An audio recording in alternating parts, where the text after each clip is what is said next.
جی بیٹا، بسم اللہ الرحمن الرحیم، بیٹھ جاؤ۔ آج کے لیکچر میں ہم نے اگلا ایک دور حکومت پڑھنا ہے، اور وہ دور حکومت ہے عمران خان کا دور حکومت۔ عمران خان کے دور حکومت میں کیا کیا اصلاحات ہوئیں، کیا کیا اچھی چیزیں ہوئیں، اور کیا کیا ایسی چیزیں ہوئیں جو نہیں ہونی چاہیے تھیں، اس ساری باتوں کو آج کے لیکچر میں ہم پڑھنے جا رہے ہیں۔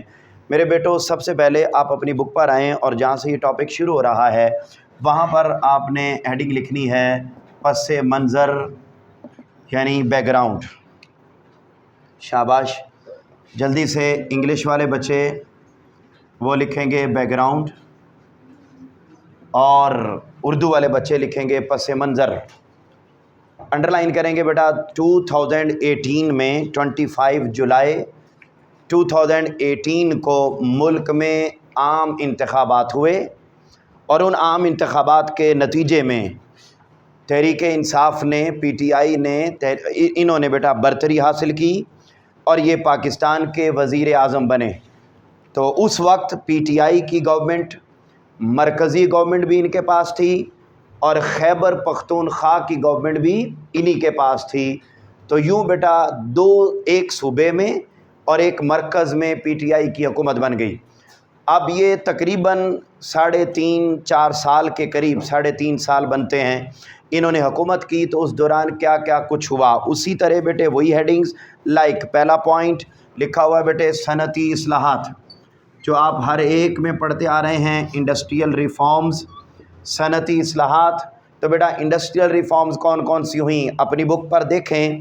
کہتے ہیں جی کہ اس وقت انرجی کرائسس تھا، توانائی نہیں تھی، بجلی نہیں تھی، جس کی وجہ سے انڈسٹری وہ بحران کا شکار تھی، یعنی انڈسٹری ترقی یافتہ نہیں، انڈسٹری چل ہی نہیں رہی تھی۔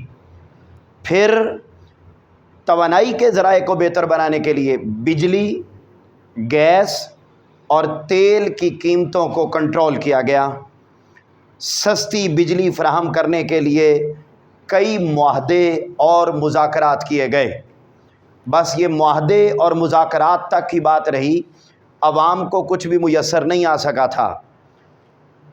محبت ہونا اور چیز ہے، یاد رکھ لیں، میں پوری کلاس کو، تمام بچوں کو یہ بات بتا رہا ہوں، کسی بھی بندے کے ساتھ محبت ہونا اور چیز ہے، مگر ریالٹی بیس اس کے دور کو انالائز کرنا اور اس کو دیکھنا یہ الگ بات ہے۔ میرا تعلق صرف اتنا ہے کہ میں ٹیچر ہوں، کسی سیاسی جماعت سے میرا تعلق نہیں ہے۔ میں اس کے تناظر میں آپ کو یہ بات کر رہا ہوں کہ اگر بیٹے دیکھا جائے تو مہنگائی، بدترین مہنگائی جو ہم نے اپنی آنکھوں سے دیکھی اس عرصے میں، وہ خان صاحب کے دور میں ہوئی۔ چیزیں مہنگی، یہ بیٹا اس وقت سے شروع ہوئیں اور آج کے دن تک اس کو بریک لگ ہی نہیں رہی ہے۔ اس عرصے میں سب سے بڑا ظلم یہ ہوا کہ باہر کی دنیا نے اتنا پیسہ پاکستان کو دیا، اتنا پیسہ دیا کہ آپ بلیو کریں کہ جو انفراسٹرکچر ہے وہ بیٹے ایک ہاسپٹل بھی نیا نہیں بن سکا، ایک سکول بھی نیا نہیں بن سکا۔ ہاں، جو اچھے کام ہوئے خان صاحب کے دور میں، وہ ایسے اچھے ہوئے کہ وہ کسی اور دور میں ہوئے ہی نہیں ہیں۔ وہ بھی دیکھتے ہیں کہ کون کون سے ہوئے، مگر پہلے یہ بات ہم نے دیکھنی ہے کہ صنعتی طور پر کوئی خاطر خواہ ترقی اس دور میں نہیں ہو سکی۔ آگے بڑھیں، اگلا پوائنٹ ہے بیٹا زرعی اصلاحات، ایگریکلچرل ریفارمز۔ اس دور میں زرعی اصلاحات کے لیے کسانوں کو قرضے دیے گئے۔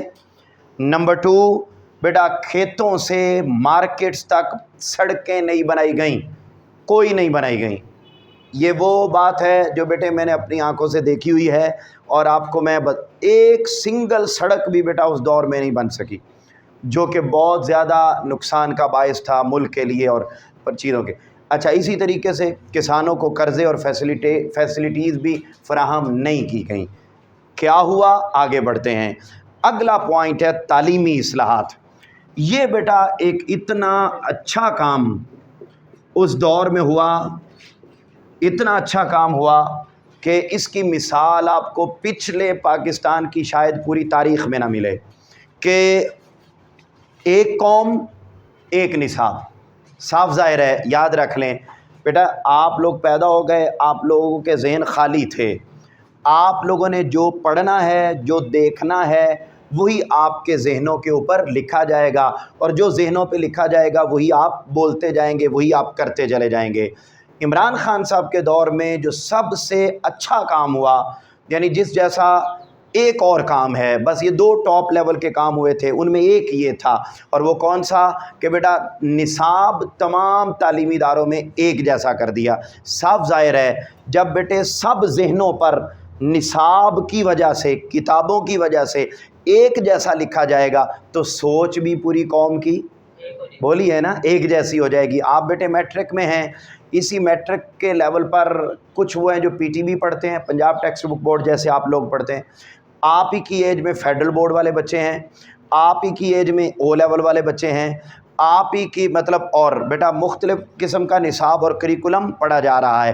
اب جب مختلف کریکولم پڑھا جا رہا ہے تو فیڈرل بورڈ والے پی ٹی وی والوں کو کم تر اور خود کو بڑا سمجھتے ہیں، او لیول والے وہ میرا پتر اپنے آپ کو ایک الگ ہی مخلوق سمجھتے ہیں، اور پی ٹی وی والے ان کے نزدیک مسلی کھوجے چوڑے ہیں، ان کے نزدیک بس یہ ایسے غریب غربا۔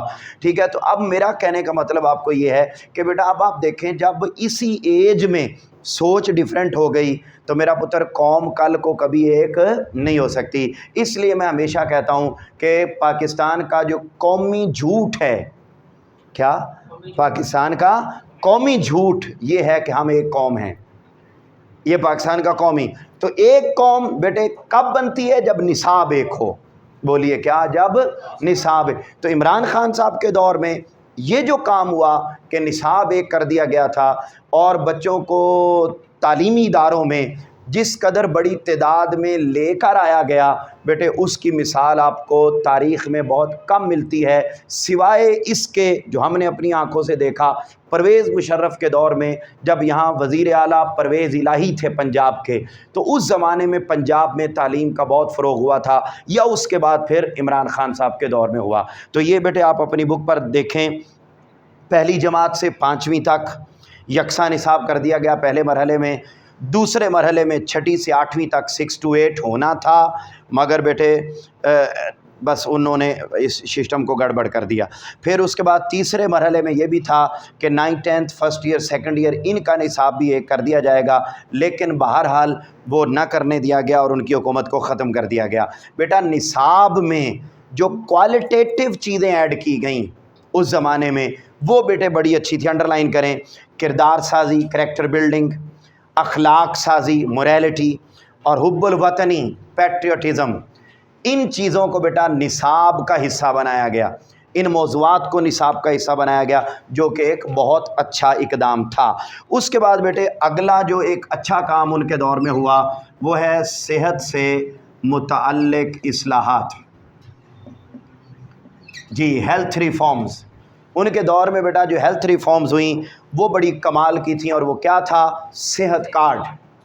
کیا بیٹا، صحت کارڈ، یعنی ایک عام غریب آدمی بیٹے وہ بھی جا کے اپنا لاکھوں روپے کا علاج فری میں کروا سکتا ہے، اور اس سے بڑی اپرچونٹی پاکستان کی تاریخ میں صحت کے معاملے میں کسی اور حکمران نے نہیں دی، اور نہ ہی کوئی دے سکتا ہے۔ ٹھیک ہے، یہ ہو بھی نہیں سکتا کہ آئندہ آنے والے وقتوں میں ایسا کچھ ہو سکے۔ تو یہ بیٹا آپ انڈر لائن کر لیں، صحت انصاف کارڈ کا اجرا کیا گیا، ٹھیک ہے جی، جس میں بیٹے لاکھوں خاندان مستفید ہوئے۔ اگلا پوائنٹ ہے معاشی اصلاحات۔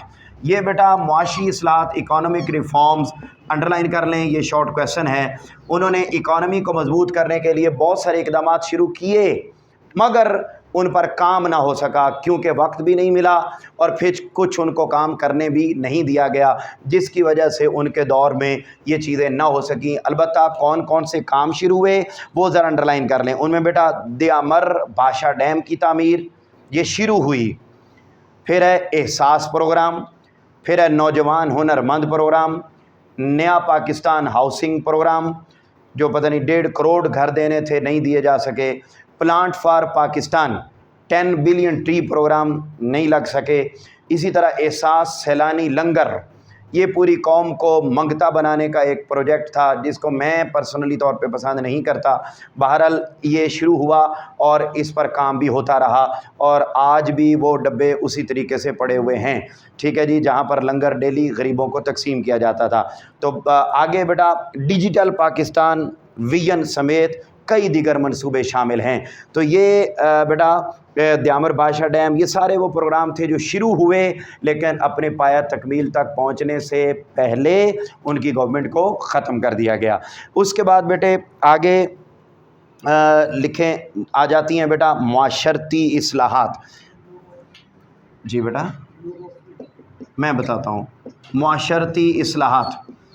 اب یہ معاشرتی اصلاحات سوشل ریفارم سے پہلے ایک باکس بنا ہوا ہے بلیو, اس کو ذرا پڑھیے. کہتے ہیں 4 جولائی 2018 کو سپریم کورٹ آف پاکستان نے دیامر بادشاہ ڈیم اور محمد ڈیم کی فوری تعمیر کا حکم دیتے ہوئے چیئرمین وابڈا کی سربراہی میں کمیٹی قائم کی. یعنی جو وابڈا کا چیئرمین ہے اس کی سربراہی میں ایک ٹیم بنا کر یہ سارا کام دیامر بادشاہ ڈیم کی تعمیر کا اس کمیٹی کے ذمہ لگا دیا گیا, لیکن آج کے دن تک بھی وہ ڈیم تعمیر نہیں ہو سکا.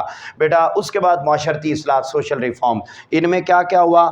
وہ کہتے ہیں جی بڑے بڑے شہروں میں شیلٹر ہومز یا پناہ گاہیں قائم کی گئیں تاکہ غریبوں ضرورت مندوں کو مفت کھانا فراہم کیا جا سکے. یہ جو اوپر بیٹے احساس سیلانی لنگر ہے یہ وہی ہے پروجیکٹ, نیچے بھی دوبارہ اسی کا ذکر کیا ہے. آخری بات آ جاتی ہے انتظامی اصلاحات. یہ بیٹا جو ایڈمنسٹریٹو ریفارمز ہوئیں یہ بھی بہت اچھی ہوئیں اس دور میں اور ان کے اوپر کام بھی کیا گیا, اور وہ یہ تھا کہ میرا پتر کیا کیا کام ہوا تھا وہ ذرا اپنی بک پر دیکھیے گا. سب سے پہلے کیا بیٹے آئینی اصلاحات, یہ جو میرے پاس بک ہے اس میں تو موجود نہیں ہے. ہاں ٹھیک ہے, جو نئی بک ہے اس میں نہیں ہے, پرانی بک میں آئی تھنک ہیں آئینی اصلاحات. تو آئینی اصلاحات کس بک میں ہیں مجھے دکھائیے. آپ کی بک میں ہیں بیٹا, دکھاؤ. جن بکس میں کانسٹیٹیوشنل ریفارمز ہیں ٹھیک ہے جی اس میں 25ویں ترمیم ہے, 25th امینڈمنٹ.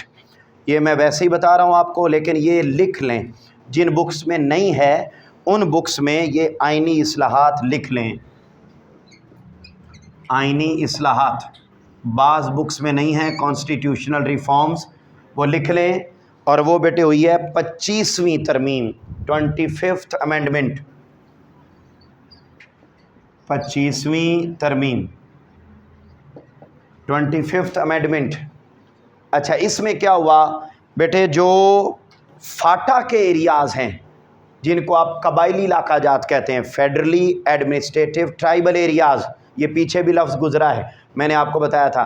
کیا بیٹے فاٹا, ٹھیک ہے. یہ فاٹا کے جتنے بھی علاقے ہیں جن کو آپ شمالی علاقہ جات کہتے ہیں, ناردرن ایریاز کہتے ہیں, گلگت بلتستان, یہ وہ علاقے تھے جو پہلے کسی گورنمنٹ کے انڈر نہیں تھے, ان کی الگ گورنمنٹ اور الگ سارا نظام تھا.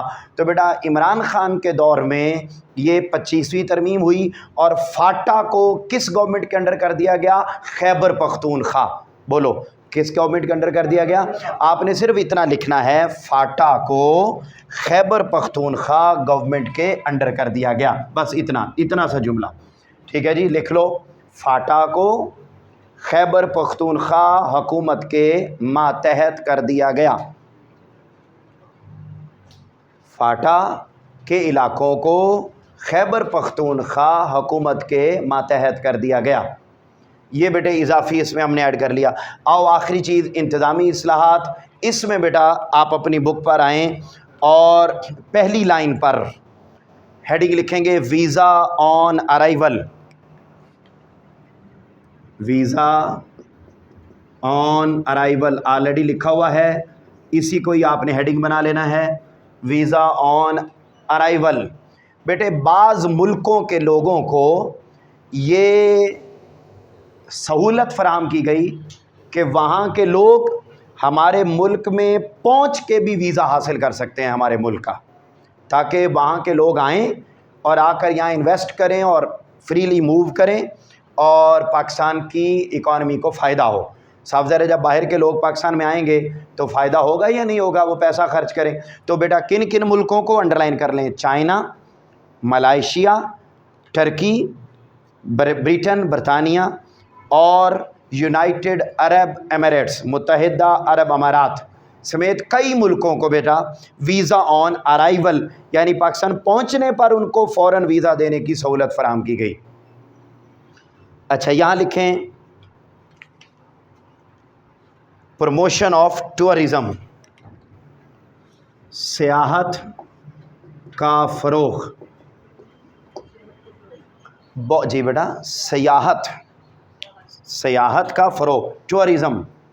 بیٹے بہت سارے ممالک ایسے ہیں کہ جو اپنی پوری اکانومی صرف اس شعبے سے چلا رہے ہیں، اپنا پورا ملک صرف ٹورزم کی بنیاد پر چلا رہے ہیں، جبکہ ہمارے ملک میں اتنی سہولیات ہیں مگر ہم اس کے باوجود اپنا ملک نہیں چلا پا رہے، اور ہر گزرتے دن کے ساتھ قرضے کے بوجھ تلے دبتے چلے جا رہے ہیں. جبکہ عمران خان کے اس دور میں نئی جگہیں بیٹا تلاش کی گئیں جہاں پر لوگ جا کر سیر کر سکتے تھے، شمالی علاقہ جات میں جا کے ٹور کر سکتے تھے.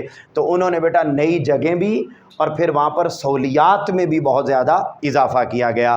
تو بیٹا اس مقصد کے لیے انہوں نے 2 ادارے بنائے. نمبر 1 پاکستان ٹورزم ڈیولپمنٹ کارپوریشن، اس کو بہتر کیا اور اس کے تحت نیشنل کوآرڈینیشن بورڈ تشکیل دیا. انڈر لائن کر لیں بیٹا، شاباش.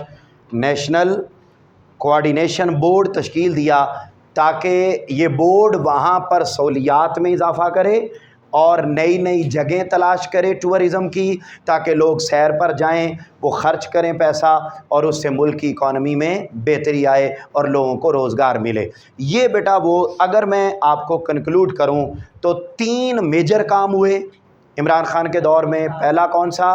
تعلیم پر، نمبر 2 صحت پر، اور نمبر 3 سیاحت پر. ٹھیک ہے جی، سیاحت پر. یہ 3 میجر کام تھے.